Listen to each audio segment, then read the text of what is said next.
আচ্ছা আমি তুই দিয়ে সারলে তারপর তুই অফিসে দিবি না? অফিসে দিন আনন্দ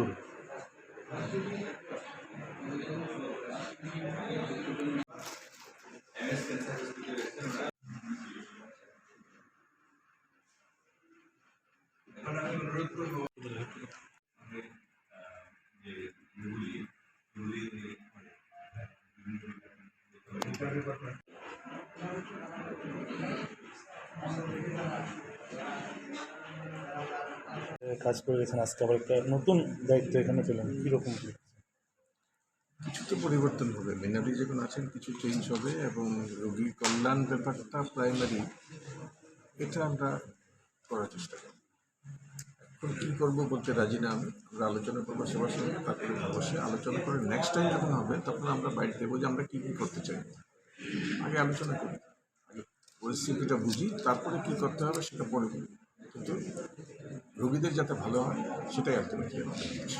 তারপরে পরিবর্তন হবে, কিছু চেঞ্জ করবো সিস্টেমে, কিন্তু কী করবো প্রিন্সিপাল আছে, সুপারিনটেন্ডেন্ট আছে, তাদের সঙ্গে কথা বলে প্রবলেম কোনখানে সেটা বোঝার পরে আমরা ফার্স্ট কাজ যেটা সেটা হলো প্রবলেমটা বোঝানো।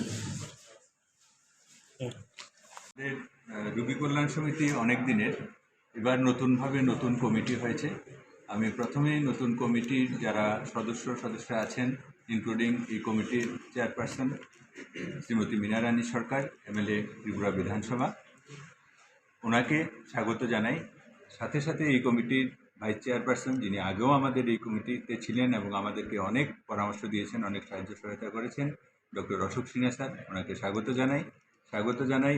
এই কমিটির দুইজন নতুন মেম্বার, যারা একজন বাবুল ভট্টাচার্য কর্পোরেটর, আরেকজন হীরালাল দেবনাথ স্যার কর্পোরেটর, ওনারা, আর বাকি প্রায় সব মেম্বারই ছিলেন, নতুনভাবে আবার এসছেন, কিন্তু ওনারা পুরোপুরি নতুন মেম্বার।